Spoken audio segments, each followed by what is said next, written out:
Welcome, ladies and gentlemen, to Power Jam, Week 3. Ardy, we've got a great week ahead of us. We've got a number of fantastic segments to show to you for the first half hour, and then for the next hour, a full bout of roller derby, local roller derby. Yeah, we've got some more skate stuff. We got some ref stuff thrown in here. Well, hold up, guy.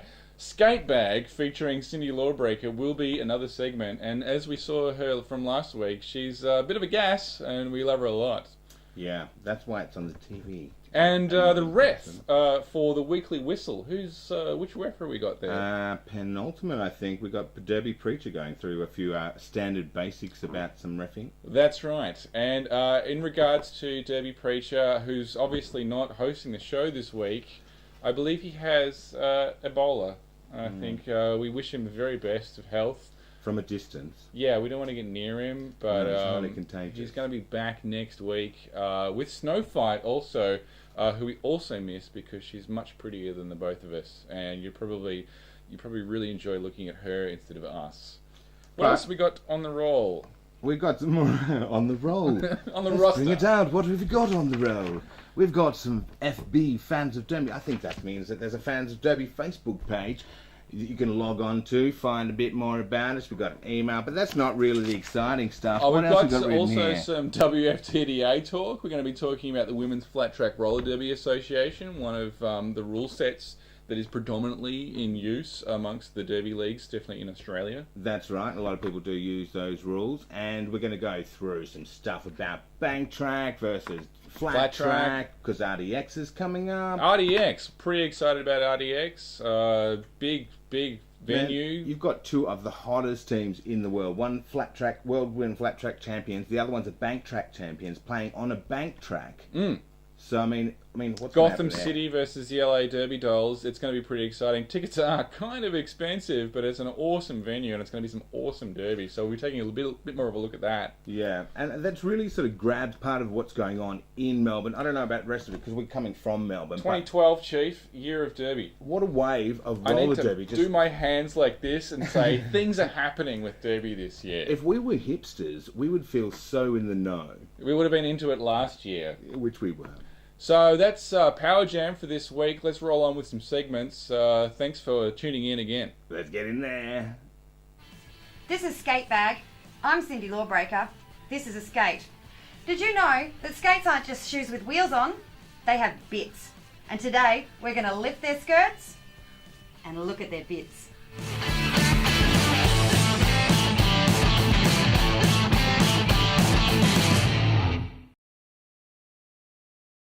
A skate can be broken down into many parts.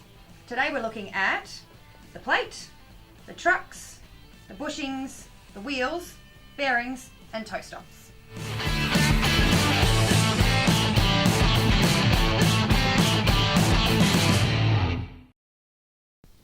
This is the plate. It attaches everything to the bottom of your skate. This one's aluminium, but they also come in nylon, which is much lighter.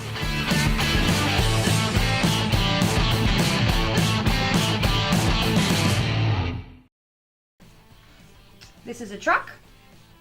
The axle passes through the truck, and that's what holds your wheels on. Derby skates usually have double action trucks with two bushings, which makes control of movement easier. The looseness or tightness of your trucks determines how easy they are to steer.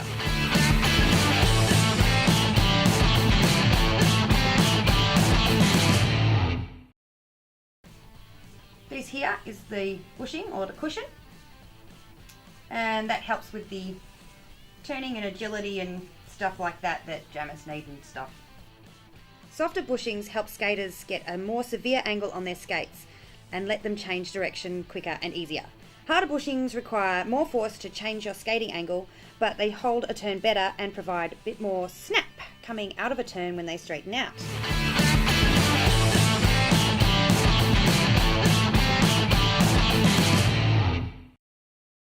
There's a wheel. The bearings go inside the wheel. We have two for each wheel.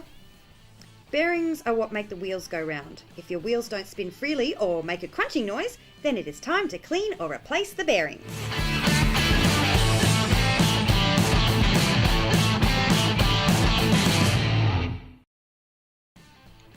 Most wheels are made of urethane compounds and the hardness and width varies.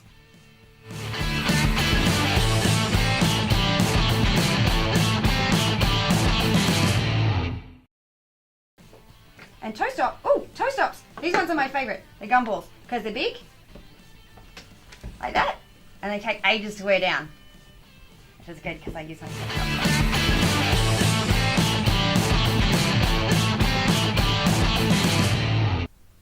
That was a basic anatomy of a skate. That's a skate. I'm Cyndi Lawbreaker. This was Skate Bag, and I'll see you next week.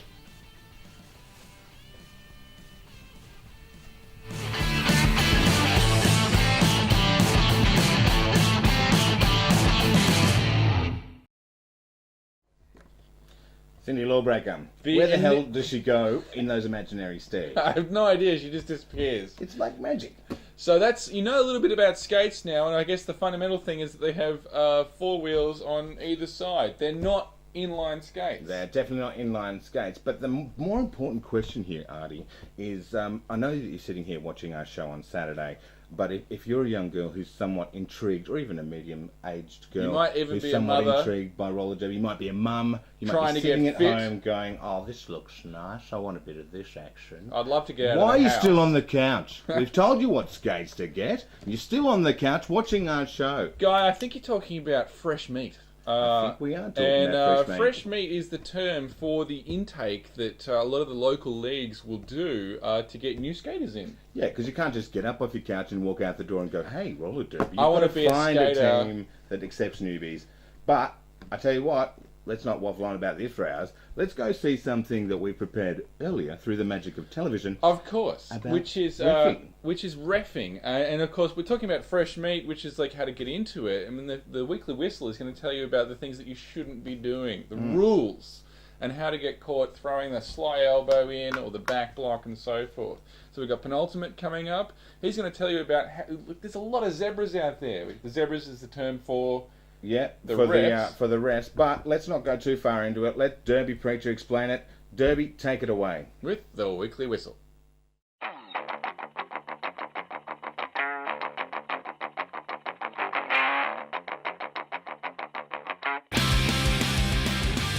Welcome to Weekly Whistle. This is the first segment where we're going to break down exactly what the rules are of roller derby. The book's pretty thick and it needs a little bit of understanding. So I'm here with Penalty Mutt from Westside Derby Dolls, and he's just going to help us understand the 7 different refs that are out there, what their roles are, and exactly where they skate. But first I'm just going to ask him a little bit about himself. So how long have you been a ref for? Officially, about 3 or 4 months, but I've been skating for about 12 to 14 months now. Yeah. And when you decided to become a ref, did you have skating experience before that? Nah, look, I skated around like everybody else, landed on my ass a lot, and had a great time doing it, so I joined the Dolls. Yeah, okay. For the general refs, is there any specific training you go through, or do you start off doing roller derby training? We start off with roller derby training, going through the star levels. You get to a certain point, and then you start looking at doing specific ref stuff. You know, jammer drills, outside pack drills, all that type of stuff. Okay, that's fantastic. Penultimate or penalty mutt?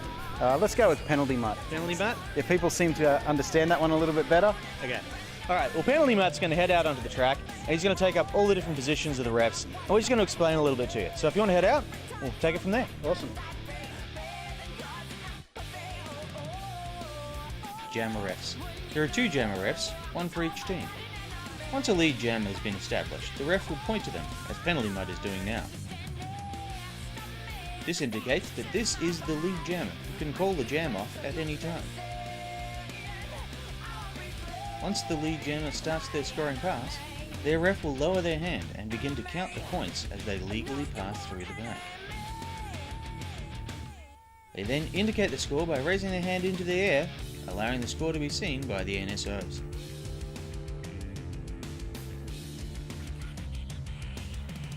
The non-lead jammer ref will follow their jammer through the back, and once a status of non-lead jammer is established, they will indicate this with a crossing wave of their arms. This allows their jammer to know that they are not the lead jammer and cannot call off the jam early. The inside pack ref skates with the pack. Their job is to indicate when and where the pack is formed or broken. They will do this by calling "Pack is here" and indicating where the pack is with both arms, or "No pack" and raising both arms into the air. This allows the players to know that they must reform the pack immediately. During a no pack situation, no blocking is allowed.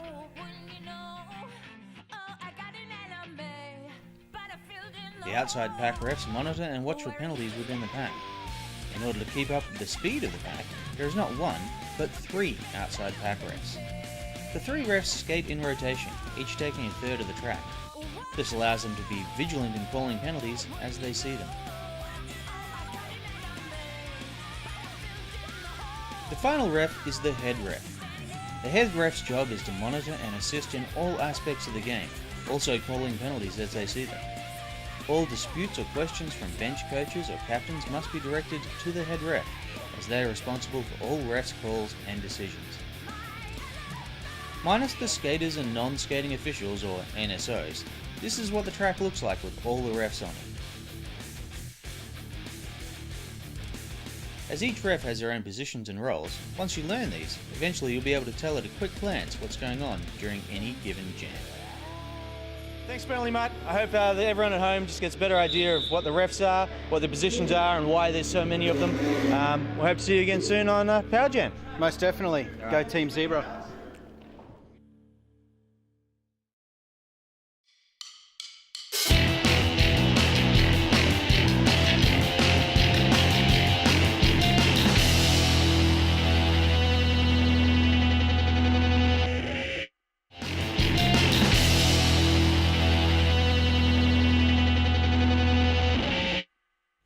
Welcome back to Power Jam. Yeah, we've got some pretty big things coming to Melbourne. RDX is coming to Melbourne. Roller Derby Extreme. Yeah, and I mean, tell you what, if you've decided, if you haven't decided, either way, if you're going to watch it, you're going to want to know a bit about these teams. There's 2 teams coming down. Basically, it's East Coast versus West Coast. We've got the LA Derby Dolls versus Gotham Girls. Now, Gotham traditionally is the nom de plume in the comic book world for New York City. Oh, Mr. Fancy Pants word, nom de plume. And a bit of a nerd there as well. Get the nerd Gotham on. City, where Batman takes care of crime. So Gotham Girls is Gotham Girls Roller Derby. Is pretty much the only team in New York City. Oh, And yeah, they the Rough Nuts. They traditionally play flat track, but have also played a little bit of bank track as well. So what's your call here, Guy? Tell you what, Ardy, I don't know. I mean, I don't want to sound like I don't know what I'm talking about, but I don't know anything about these Gotham Girls. If you had only we had someone who could just maybe sit down with them, chat with them. Snow Fite, maybe. Like Snow Fite. Yeah, like a pretty face who knows a lot about Derby. I'll tell you what, let's get on the phone. Snow Fite, can you do an interview with the Gotham Girls? That'd be great. Thanks. Fantastic. Sweet. Got that all organised. Gotham Girls Roller Derby formed 2002, I believe, and 2003, and were bouting in 2004. So you got a league there that's really experienced. Old school. Yeah, pretty much old school. Pretty much from the dawn of the new era of Derby, definitely. Yeah. But so they're like the best team in the world so far at the moment, right now, yeah? Oh, that's a hard call to make without looking up the DNN rankings. No, hang on. Let's put all the notes, put all the files away. Gotham are pretty good, but you can bring up Wally, you know. Well, I mean, these guys are the WFTDA champions, are they not? Well, your guess is as good as mine, buddy. Oh, well, let's go to Snow Fite. Let her tell you all about it, because we don't know what it's about. Let's find some more about Gotham. Hi, I'm Snow Fite and I'm here with Fisti Cuffs from Gotham Girls.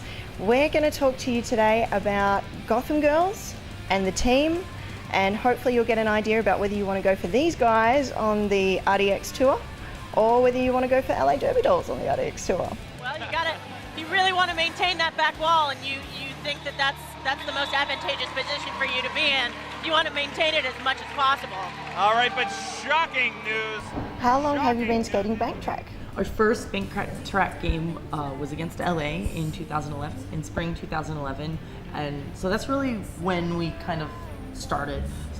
Some of us had skated on a bank track before, just when we had the opportunity for fun. Yeah. And it was good. We all thought it was exciting. And when LA offered to have us out for a game, we kind of jumped on the opportunity. It sounded like a fun experience. As you would, Yeah. definitely. Cool. So how does bank track skating differ physically from flat track skating? Well, I think the physics of the track are probably the biggest difference. You're fighting in flat track. You're fighting against centrifugal force to hit in. So you want to go with the centrifugal force, pushing out. So hitting out is where you get the big, solid, strong hits. Yeah. Conversely, on a bank track, you're fighting gravity. If you hit out, so you have the big. The big hits Yeah. towards the inside where you're going with gravity. I think that there are other differences other than the rules where there's the rail on the outside. You're fighting. You have to learn to use the rail as a teammate and as a blocker and not be afraid of it. Don't fear the rail. Does the 60-second jams make much of a difference? It can. I think that the biggest difference is probably on power plays, and sometimes a 60-second jam can be better because you end up not having those gigantic swings and points one side or the other because you can't score as many points in a jam. To be honest, most jams in flat track last a minute and a half or less just because the lead jammer calls it off before the minute is up, or before the 2 minutes are up, definitely. Did you find it an easy transition from flat track to banked track? I think that, I don't know if it was necessarily easy, but it was definitely fun. I think that both games are important and are fun and are important to the sport. And there are some things about bank track roller derby that are very, very different from flat track roller derby and can be very exciting. You definitely get more speed on a bank track. Yeah. I think it's 25 miles an hour. You can get up to 25 miles an hour in the pack, and then if you get a whip or a push, jammers can exceed 30 miles per hour. Wow. So it's you have a lot more speed, which is very exciting. There are differences. Some people really like being able to sit up to the track, and you get skaters flying into the audience all the time. In flat track, in bank track, that just doesn't happen as much. But some people also like getting the big hits that having people fly over the rail, although that happens a lot less in bank track. How long have you been skating for? I've been skating since December 2003. I used to skate for Tucson Roller Derby, and I went to their first practice. It was a friend of a friend had started skating in Arizona Roller Derby, which was the second league to start up after the Texas leagues. I suppose it was the third league because they had just split. And she put me in contact with the founder of Tucson Roller Derby. You've described skating as bowling on roller skates. What about the sport first gave you that impression? To be completely honest, like I said, there wasn't a lot of roller derby in the country when I started, and I really had no idea what I was getting into.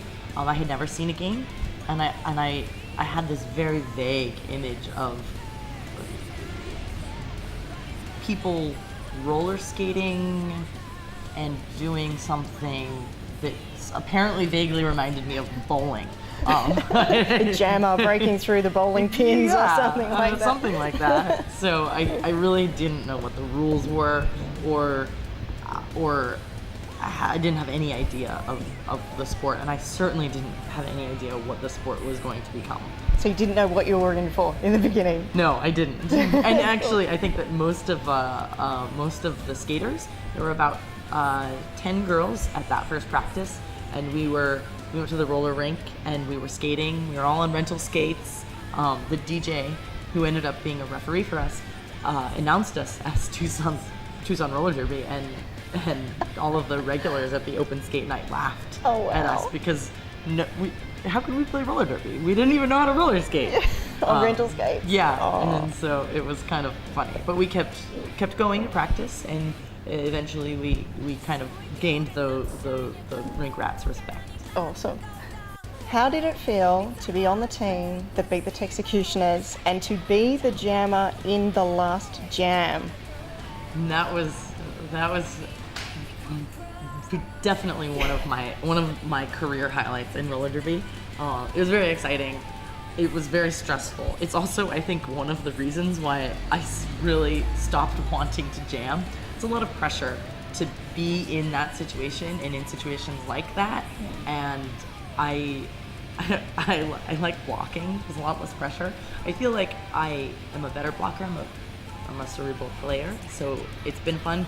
But going back to that game was so much fun. It was so exciting to finally beat the Executioners. We had played them a few times leading up to that game, and they were the pinnacle of roller derby, and they still, in a lot of ways, are the pinnacle of roller derby. I mean, they are the one team that has been at or near the top since the sport began, and so I think that being able to beat them for the first time was very, very exciting. And I bet the after party was just amazing. Every after party in Texas is amazing. Those girls know how to throw a party. Awesome. So, why should people pick Gotham over LA Derby Dolls? I think that we play flat track roller derby. I think that most leagues in the country and all leagues in Australia definitely play flat track roller derby, and so we're all the same family. Vote for your family. Yeah. Cheer for your family. Go for your flat track friends. So, this has been Fisti Cuffs. I'm Snow Fite, and she's going to be playing in RDX. Will you be going for Gotham? That's the big question.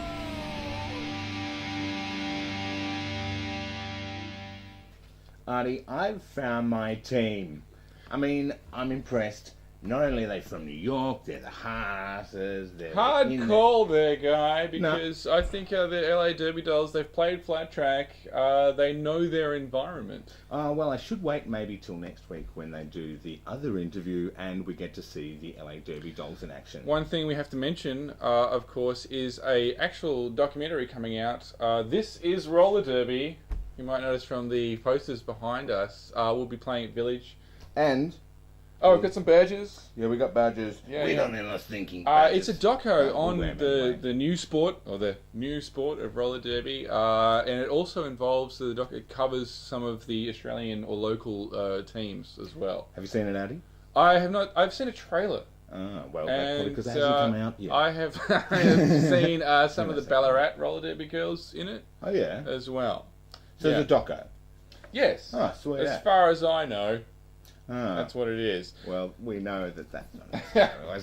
So, Ardy, WFTDA. Women's Flat Track Roller Derby Association. You hear this thrown around a lot. Formed around 2002, and there are a number of different rule sets out of there, but overridingly, this is the rule set. The WFTDA have set the rules for Derby, how it works, how the minors work, how points are scored, and so forth. Most of the leagues play by these rules. Some don't. Why should we listen to them? Because they have a lot of recognition. There are many, many teams who play by their rules and who are WFTDA affiliated.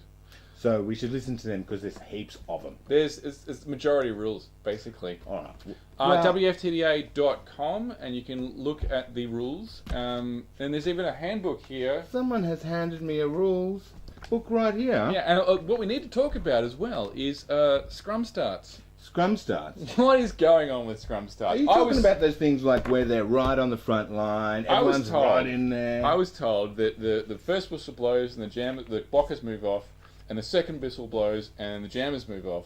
It's not happening that way anymore. No, well, I tell you what, someone's outlined this passage for me, and look, stop me if this makes no sense to you, because it makes no sense rules, to me. Guy. Illegally destroying the pack is the illegal creation of a no-pack situation. When two or more groups of blockers equal in number are on the track, are more than 10 feet away from one another, no single group meets the pack. What we're trying to say to you here is that if you break the pack before the whistle blows, if those blockers move back to the jammer and take a knee and break the pack, then everyone can start at once. And that's what we're looking at. In most of the derby, the modern derby that we're seeing today, is that someone's found a loophole in the rules, Philly, and figured out that you can start everyone at once. So we'll be seeing this a lot in the upcoming bout, which is Megahertz versus Witches of Eastwick. That's right. I believe you were commentating for that one, Ardy. Yes, with the fantastic Yogi. Definitely stay tuned because it's a killer bout. Who will win, the Witches of East Vic or the Latrobe City Megahertz? Ooh, I don't know. You don't. You really don't know, do you? No, I actually Because you haven't don't know seen this bout. time because I wasn't there. So let's But check it out. I'm going to stay tuned. I'm watching. I'm going to get the popcorn. Okay, Where's the popcorn? I'm going to get it. Good.